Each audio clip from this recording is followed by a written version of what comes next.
and welcome on Zoom Empowerment. My name is Rutendo Guchu, and Zoom Empowerment is here to enrich, enlighten, and empower you as a youth to work for yourself and improve yourself and be effective. And today we have a guest, and he is an author, he's a spoken word artist, and he has written many books, and today he's going to share with us his life experience and how he got there. And can you help me welcome Realize Mwase?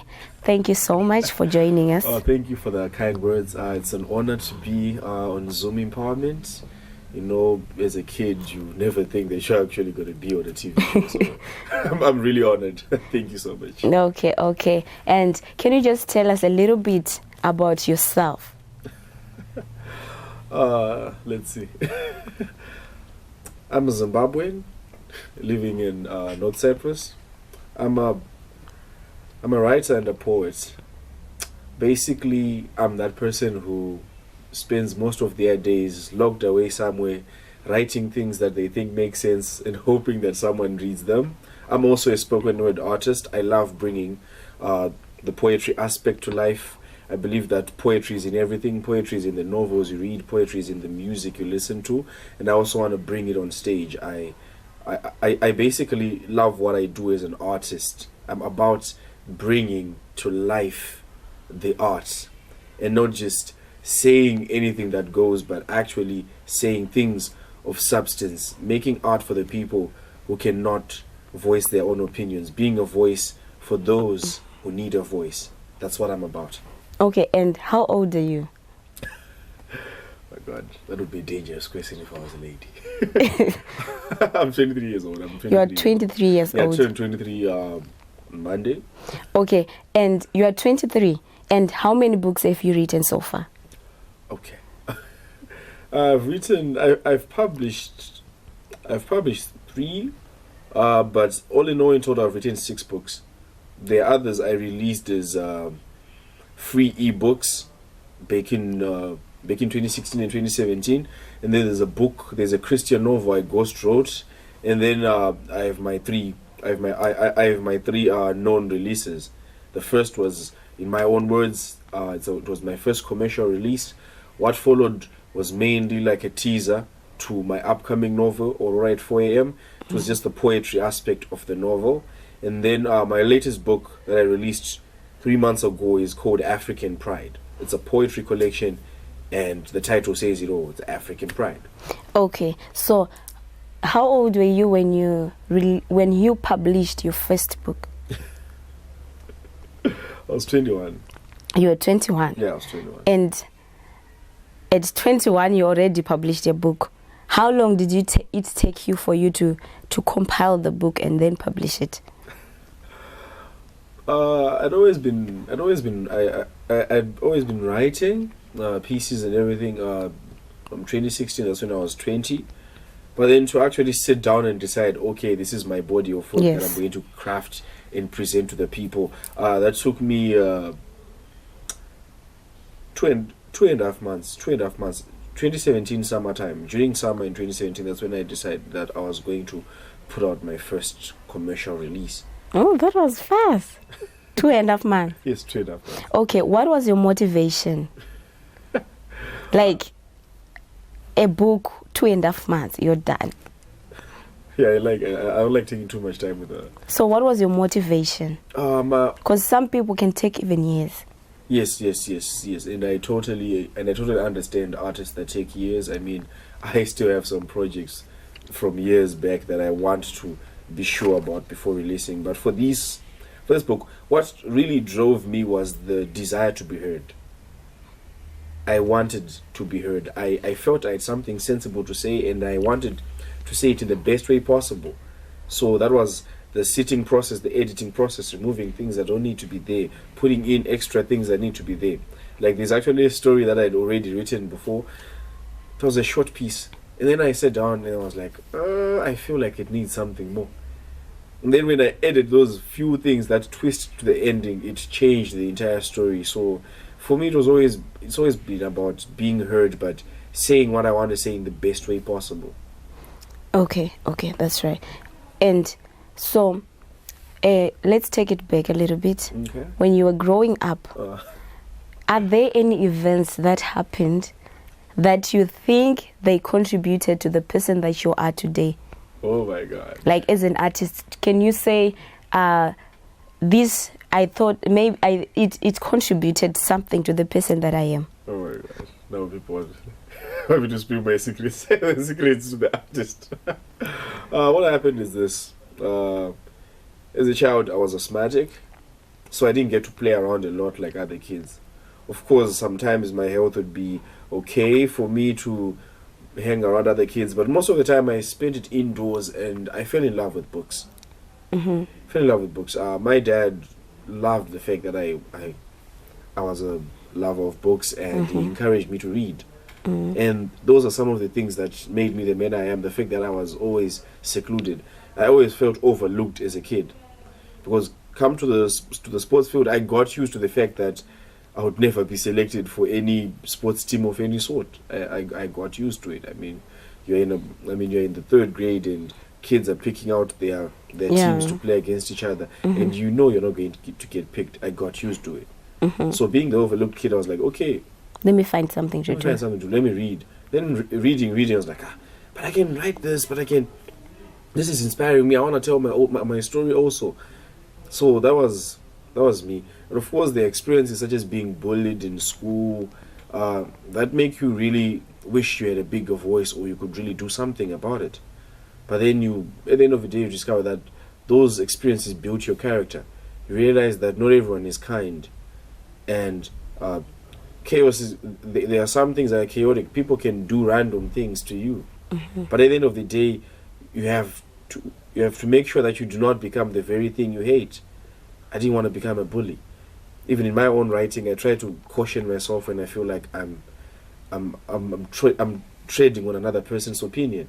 So for me, being bullied, being secluded, of course, being an adolescent, coming into contact with feelings I didn't understand. You know, you develop a crush. You realize that someone smells at you, you feel some way inside, and you can't even tell them. You're so shy. So you're like, I have the words. When it comes, your throat totally dries up. So what do, you want to write these things down. You're like, I'm going to write this and I'm going to give it to her. And I'll be honest, I'll confess, 90% of the things I've written for the women I've loved in my life, I haven't given. They've never read it. Because if people read your books, they will think that you're so much into this love thing, or you are experienced. Oh my God, experienced. Oh, love is trial and error, basically. At some point, it's trial and error. I mean, when you have not yet known your purpose in life and you don't know what to look for in a partner, there's a lot of trial and error. So I'm a very expressive person. Like, it can take me months to get over a certain thing, and throughout that period, I'll be writing and writing and writing and writing. And writing. Okay. So basically, it's your story that got you motivated somehow and built you up. Yes. Though over time, I've become less selfish.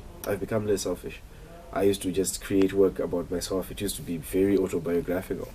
But your story isn't that interesting story whereby you are bullied, whereby you are secluded, but still you managed to come out with something out of that kind of situation. Yes. How? It's turning pain into art is really a big part of what I do, and I'll be honest, it's not been easy on me. Like, sometimes you have to relive these things, and that's the worst part of it all. When you're like, I want to put it on paper, but I want to relive this thing. So it's like sometimes your mind takes you back to that place where you felt helpless, where you felt like you were at someone's mercy, and you're not trying to write it all down. You're trying to unload and put it into words. Okay. Because the problem with our generation, or rather, where we come from, is that we don't acknowledge these issues. We don't acknowledge that being bullied affects kids' self-esteem. We don't really get in deep to find out how kids are doing after school, how kids respond to authority. Because you spent maybe 13 years of your life getting beaten every time you did something wrong, and now you're you're grown up, you're in college, nobody's is going to do that to you. Nobody talks about how you deal with that. So it's that challenge that I've had to overcome, that sitting down, reliving events, going through things that happened, dealing with some of the pain that I thought I had actually gotten over. Yeah. Because there are things that happen to you and you can tell yourself that it's okay, it doesn't affect me. Yeah. But inside it affects you, because you can lie to everyone, but you cannot lie to your heart. You cannot simply deceive your heart. You can even lie to your mind that I'm done, but you can't lie to your heart. It will change how you see people, and you might not even know that it has changed you. So with all that, what I was trying to do is I want to have a healthy outlet. I want to have a healthy release of these emotions. I'm going to write about these things, hoping that they heal someone who's gone through the same thing, and simultaneously healing myself as well. Because I don't want to take it out on the next person. I don't want to be cruel to you. I don't want to be cruel to the next person because someone else was cruel to me. You know, there's this poem I like which says, the world, for all its trickery, for all its betrayal, is still a wonderful place. I like the optimism in that, and that's what I use in my work, that yes, life could have been all these things. Life could have not been a bed of roses, but still not a jar of lemons. Okay. There's a lot of wonderful things, and those wonderful things help us deal with the less wonderful things. And at the end of the day, we turn pain into art. We make people realize that what they've gone through is nothing compared to who they really are. That's what I'm trying to do. Nice. And you're now a spoken word artist. Yeah. And you were just telling me that you had low self-esteem because of the things that happened in your past. Yeah. But then how did you then found yourself on the stage? Because the platforms that I've seen you before, it's amazing. Thank you. Thank you so much. Thank you so much. Yeah. Okay. The path to spoken word art is the craziest thing ever, because now you have this child who's, you know, like, thank God I've actually gained weight now. Like, you have this child who's actually very thin and he stutters. For a long time I couldn't pronounce the word correctly, which was a cruel irony, because my name is realized and I cannot pronounce the letter R. So it was like this cruel place in life where I wanted to be outspoken, but I was always doubtful that people would take me seriously after they hear me stutter whenever I want to say a word that starts with R. So it was like that thing that was always in the back of my mind.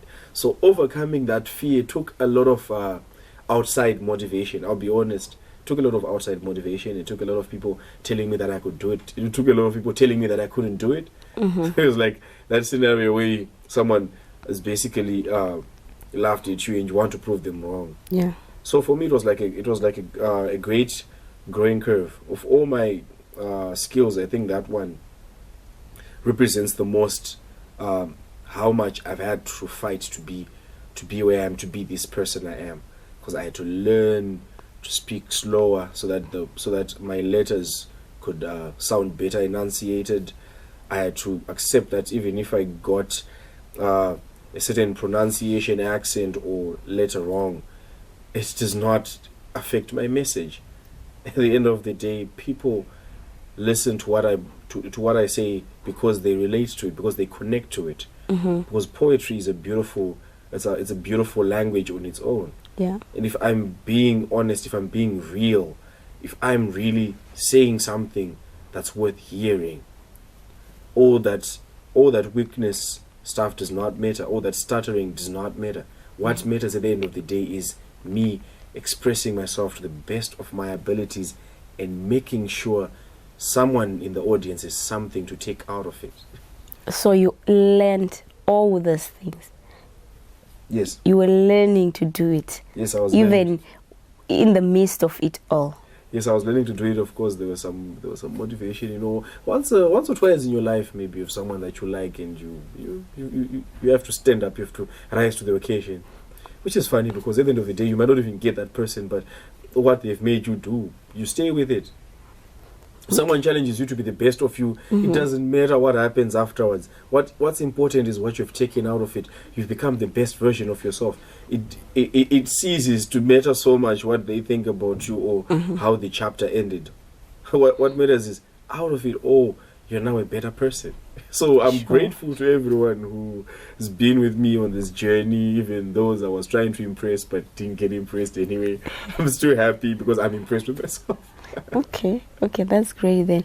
And do you really sit down and decide and say, now I'm starting to write chapter 1 of a book? What do you do? Oh my God. Now, what I do is I normally trick myself into thinking, okay, this is just going to be maybe a few lines. How do you put it into practice? That's the part I want. Oh, how do I put it into practice? First and foremost, I have to get over the fact that I will never be perfect as a writer. Mm-hmm. There will always be something that will be lacking in my work that can be found in another writer. Mm-hmm. It does not make me a bad writer. It makes me a specific kind of a writer, because you can't be everything. That's one thing I still struggle to accept, because I want my work to have all this excellence, but I can't be everything. So I sit down, I think about what I want to say. Think about what I was like, okay, let me see. I want to talk about the life of a poor man. How do I tackle the life of a poor man in a way that the audience, even though they're not poor, can connect with this? Mm-hmm. So I sit down, I think about how I want to say what I want to say. Okay. And I also humble myself in realizing that this story is bigger than me. Okay. It's not about writing fancy language and have people clap hands and say, oh, he knows his letters well. It's about creating a real moment for people. It's about creating something that's bigger than you. And I don't want to limit my art to myself to say, okay, it has to be just according to my abilities. It's more it's more about the heart. To be honest, it's more about the heart than the mind. Because a lot of people have the mind to write, but few have the heart to actually put those words on paper, accept that not everyone is going to like these words, and still publish the words. So like, sometimes I realize maybe 6 pages in that I'm actually into a book. Wow. That's amazing. And you're studying and what are you studying? That question. That dreaded question. Electrical and electronic engineering. Okay. Weird. Those things are 2 things that are parallel. Yeah, weird. How you're studying this one and then you're also into writing. Yeah. How do you manage the pressure and everything? I can tell you this. There's no such thing as a perfect balance. There's no such thing as finding a perfect balance. You're always gonna have one area suffer sometimes, and the other a boom, and it's always that cycle. But the question is timing. Timing. I normally delve into projects during my winter and summer holidays. During the academic semester, I write slower. Okay. I write slower because I understand that at the end of the day, you still have to get this done. And I believe that if I was to spend all my life writing, I would become a bad writer eventually, because I will not be growing much as a human being. I feel like sometimes starting something different to what you're doing helps you grow as a human being outside of your career. Okay. And you can bring those experiences back into your career. There are certain disciplines that are taught in engineering that you can't find in a creative class. There is a certain precision, those calculations. It's informed my work. My work is not. I rarely write long paragraphs. I'm a very precise man. I want every word to mean something, and that kind of discipline, you get it from the scientific side of things. Okay. Because technical people don't want to waste time. Technical people want to fix the problem. They don't beat about the bush. If you're stripping the engine, you're stripping the engine. If you're fixing this, you're fixing this. You're not going to start describing the entire thing. You're not going to scrape off the paint. You're just going to focus on what you want to achieve. And those disciplines help me in my writing. And writing also informs this technical side of my life. Because I learn to be creative. I learn to think outside the box to solve problems. Because sometimes when you're too stuck thinking, okay, this is a problem, I have to solve it using this formula, you might not realize that there's a better formula out there, or there's an alternative way of looking at the problem. writing is limitless. You can say something you can say something in a countless number of ways, and that also helps me solve problems in my academia, because I'm like, okay, let me look for another way to solve the problem. So everything is important in your yes, writing. just like salad. Oh. You cannot eat the cabbage and the carrots without getting the salad cream there. Okay. When you look at those three things, they don't seem like they taste nice together. Yeah. Like just looking at them. But blend the carrots, blend the cabbage, put the salad cream there, put some apples there, and you have yourself a very nice coleslaw. Wow, nice. So you take things from there, and then you take things from there, and then you take things from there, and then you blend it together, and then you come out with something. Yes. You don't normally focus on one thing and say, this is what I'm doing and I'll stick to this. You have to be... Yeah, I believe for me it's transitional right now. It's a transition. Of course, I want to reach a time in my life where I'm like, I'm just a writer. I'll be honest. I want to.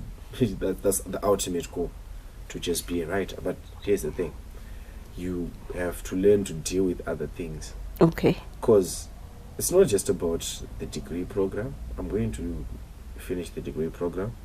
Okay. I'm going to be a writer. Maybe I'll say, now I'm free to write. Thank God, no more dividing labor. But there'll still be other things. I still have a social life. Maybe one day I'll get married and raise a family. I still have to manage all those things. So at the end of the day, you have to learn that life is never about one thing. Never. Wow. And how did your parents accept it? You know, especially from where we come from, you can't engage yourself in other things that has nothing to do with your degree program, and then say you are concentrating on writing. You are actually serious. How did they accept it? I believe that no parent wants to see their child waste his time or struggle for nothing.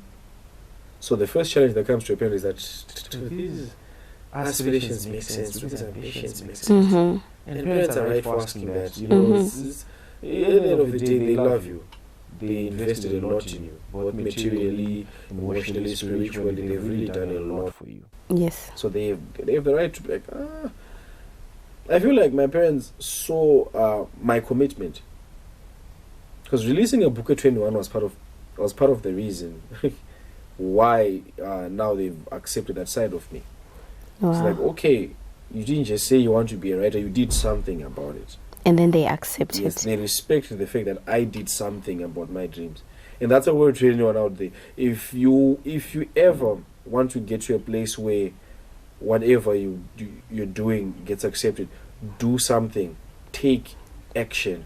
It's not enough to just say you have a dream and do nothing and sit down. And want everyone to respect that. No, take action. Wow. That's amazing. So now they are actually proud of you. Yeah. My mom says all the time, "Oh, my writer, my son." It's always wonderful, because at the end of the day, you don't want to be your best and then have people you love not embracing that, because that can make you feel bitter. You might not realize, but it might even drive you to the point where you start writing and saying these things against them. So I don't want to be at that point. I love my family, and I would love them to be a part of my journey. Okay. So are there any people who helped you to get there? And how did you manage to get all the connections? Maybe how? Oh my God. That's a question. How did you work on yourself to get there? That's a question very few creatives want to answer. You know, we want to make it look like, boom, I just woke up like this and everyone was calling me for their gigs. And nah. The honest truth is that the artistic, the creative careers are all about people. It's all about the people, because you make art for people. And it's people who decide if your art is good or it's not. It's people who decide if they want to work with you. So it's a people business. Okay. So you actually have to work on your networking skills. All right. You actually have to work on how you talk to people, how you pitch to people. Mm. Because there's something called an elevator pitch, where you're supposed to be able to make someone buy into your idea in 4 minutes. Mm-hmm. You're like, elevator pitch. Actually, 4 minutes is actually a lot of time. Maybe like in a minute, because you get into the elevator and they press a button, they say, I'm going up the 7th floor.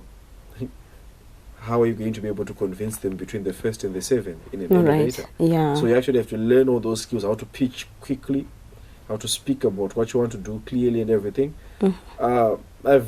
I've reached this point because of people believing in me. The people that believed in me and gave me a chance even when I didn't think I deserved a chance. You meet people on social media, you use your social media correctly. Yeah. If you use your social media correctly, you will meet lots of lovely people.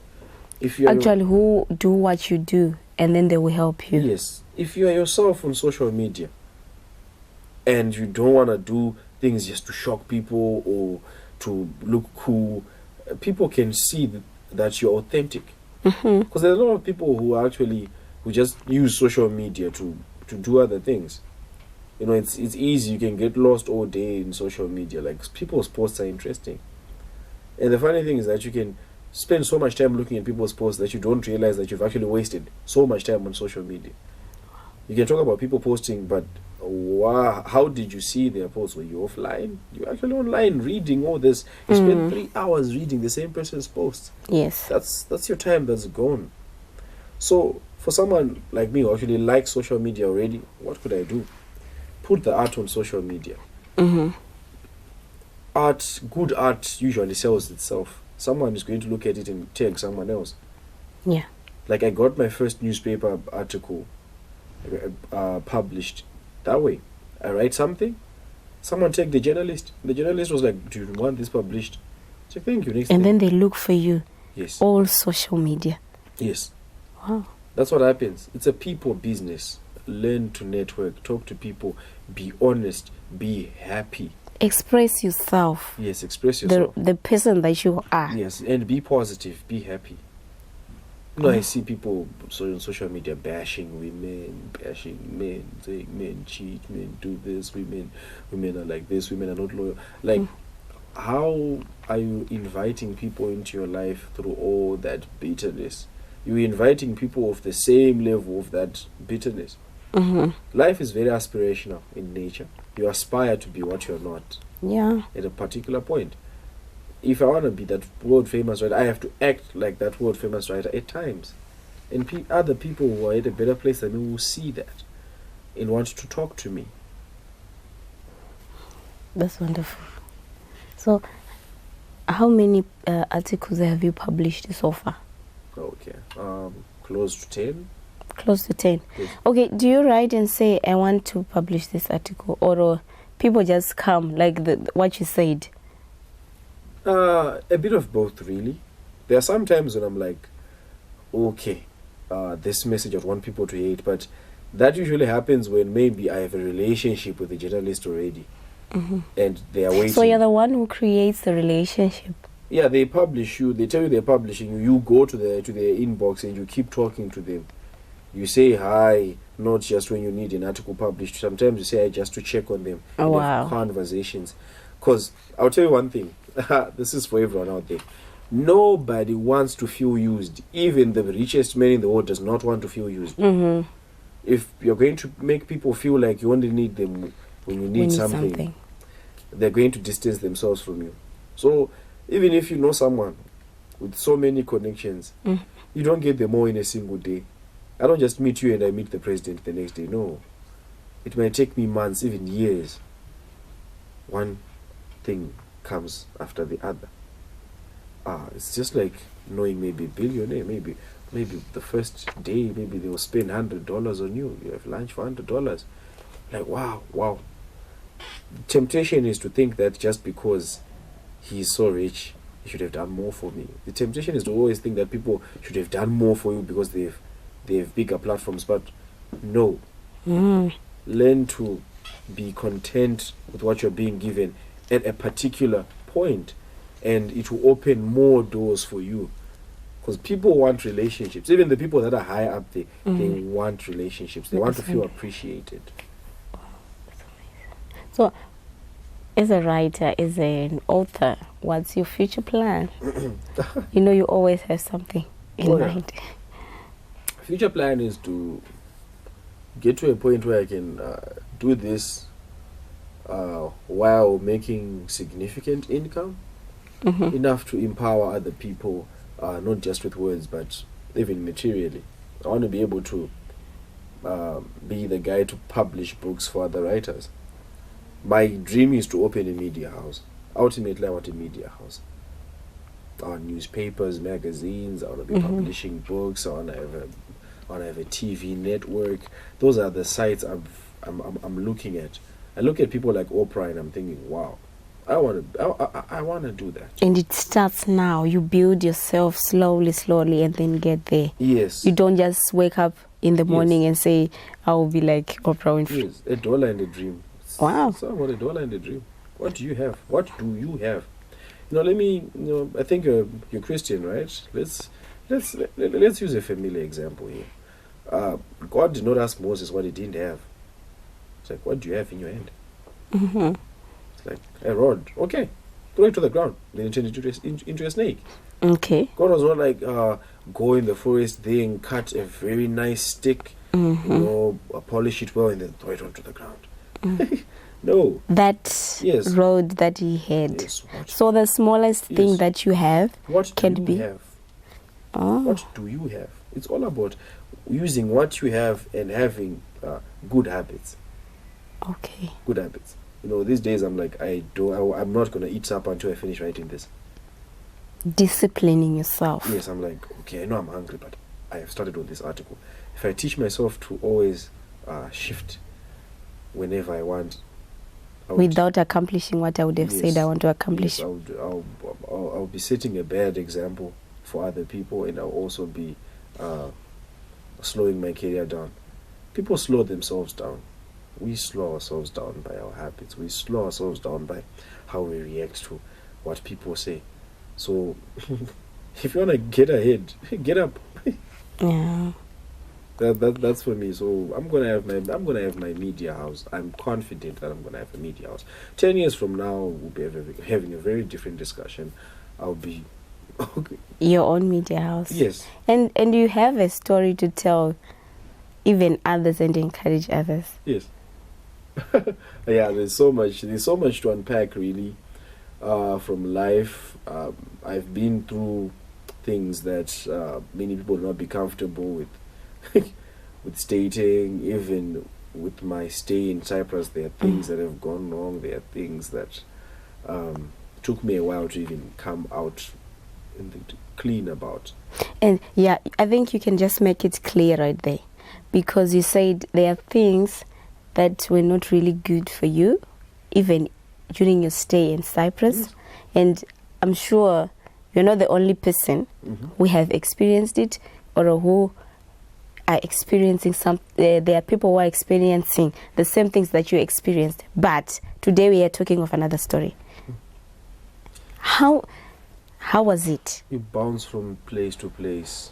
You have no place of your own to stay. You don't choose where you sleep, and that's something that no human wants to be doing. You don't want to be in a position where you sleep on a carpet. I started my blog, my first blog, 19th of May 2016. Sleeping on a carpet, on a dusty carpet. I wrote my first article about meeting my younger self. Wow. There was always that element of escape in everything I did. Even when the odds were against me, I always thought that it would be okay as long as I'm writing. Wow. It's not so bad. So it was not a comfortable place, but out of it, you came out with something. That's how I became a professional writer. Those moments that would tear anyone down, I was like, what? I still have something to say. It's not so bad. It's not so bad. I still have food. Sometimes we didn't have food. Like, there's this incident that still rings in my mind. So, in your difficult circumstance, you can bring out good out of it. Yes, like how one day I'm going to tell you a story about having to steal food on my birthday. That was the class. That was a very classic stuff because you don't even have anything to eat and you're like, then like it's my birthday. I'm 20. I don't have anything to eat. I'm out of a job. This is embarrassing. I don't even have a place of my. Then you wake up at around 4 or 5 and you tiptoe around. You get your ingredients by not so legal means, and then you cook and then you eat. Then you go back to sleep. So you wake up and it's like just act like, oh man, I haven't had food in a while.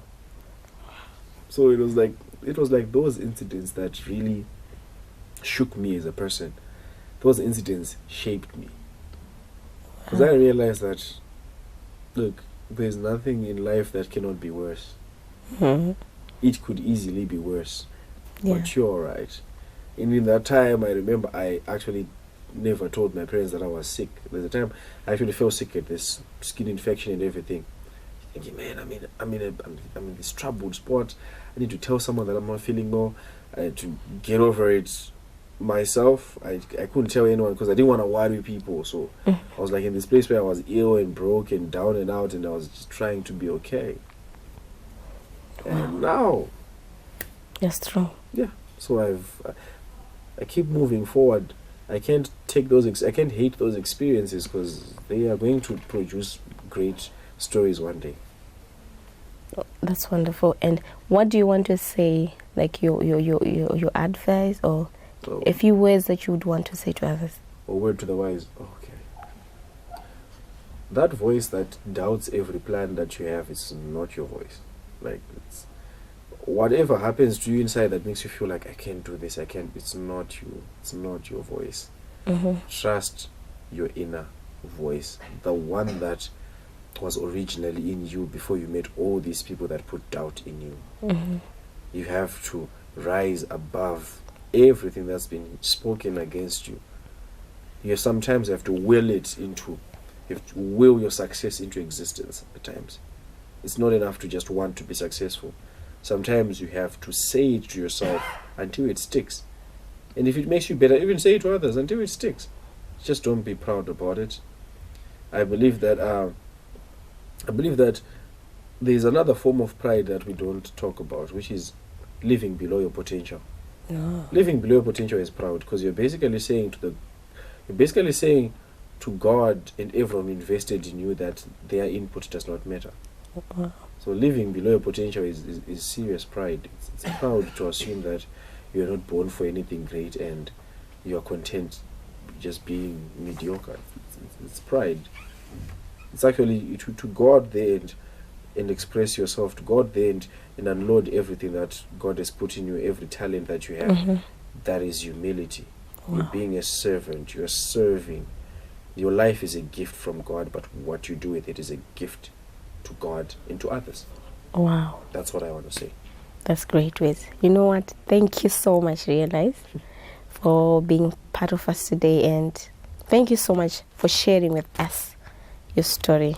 Thank you so much. Oh, you're welcome. You're welcome. You're welcome. Hope to visit sometime. All right. Zoom is a wonderful time. Okay, thank you. And thank you so much, viewers, for joining us on Zoom Empowerment. Tune in next time. Thank you.